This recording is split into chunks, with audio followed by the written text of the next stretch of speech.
کیا آپ نے کبھی قرآن مجید کی آخری 2 صورتوں پر غور کیا ہے؟ سورۃ الفلق اور سورۃ الناس۔ اللہ کے نبی کریم صلی اللہ علیہ وآلہ وسلم کو ان دونوں صورتوں کے ذریعے ایک عظیم راز سکھایا گیا۔ اگر آپ غور کریں تو ایک عجیب بات سامنے آتی ہے۔ سورۃ الفلق میں 4 چیزوں سے پناہ مانگی گئی اور وہ چاروں کتنی خطرناک، خوفناک اور تباہ کن ہیں۔ اللہ فرماتے ہیں قل اعوذ برب الفلق، کہہ دو میں پناہ مانگتا ہوں صبح کے رب کی۔ اور پھر 4 شر بیان کیے، تمام مخلوق کے شر سے، اندھیرے کے چھا جانے کے شر سے، جادو کرنے والیوں کے شر سے اور حسد کرنے والوں کے شر سے۔ مگر غور کرو، اتنی بڑی بڑی چیزوں سے پناہ مانگی گئی اور صرف اللہ کی ایک صفت کا وسیلہ لیا گیا، رب الفلق، صبح کا رب۔ لیکن جب سورۃ الناس آتی ہے تو وہاں پناہ صرف ایک چیز سے مانگی گئی، مگر وہ ایک چیز اتنی خطرناک ہے کہ اس کے مقابلے میں سورۃ الفلق والی 4 چیزیں بھی ہلکی پڑ جاتی ہیں۔ اللہ فرماتے ہیں کہہ دو میں پناہ مانگتا ہوں انسانوں کے رب، انسانوں کے بادشاہ اور انسانوں کے معبود برحق کی۔ کس سے؟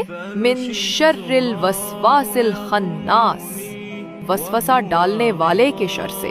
خناس یعنی وہ دشمن جو تمہارے دل پر وار کرے اور تمہیں خبر تک نہ ہو۔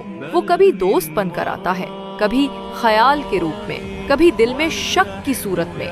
پہلے وہ وسوسہ ڈالتا ہے، پھر خود چھپ جاتا ہے تاکہ تم سمجھو یہ خیال میرا اپنا ہے۔ یہی وہ وسوسہ ہے جو محبت کرنے والے دلوں میں بدگمانی ڈال دیتا ہے، شوہر اور بیوی کے درمیان دیواریں بنا دیتا ہے، رشتے، سکون، ایمان سب کو توڑ دیتا ہے۔ شیطان کا یہی سب سے خطرناک ہتھیار ہے۔ وہ تمہارے اندر داخل ہوتا ہے، تمہارے دل پر قبضہ کرتا ہے اور تمہیں تمہارے ہی خلاف کر دیتا ہے۔ اسی لیے اللہ نے فرمایا اگر تم چاہتے ہو کہ تمہارا دل محفوظ رہے، تمہارے رشتے سلامت رہیں اور تمہارا ایمان قائم رہے تو ہمیشہ یہ دعا مانگو، قل اعوذ برب الناس، میں پناہ مانگتا ہوں انسانوں کے رب کی۔ ہر وقت، ہر لمحہ جب وسوسہ آئے، جب دل میں شک پیدا ہو، جب کوئی خیال تمہیں تنگ کرے تو فوراً پناہ مانگو، کیونکہ وسوسہ وہ آگ ہے جو محبتوں، نعمتوں اور ایمان سب کچھ جلا ڈالتی ہے۔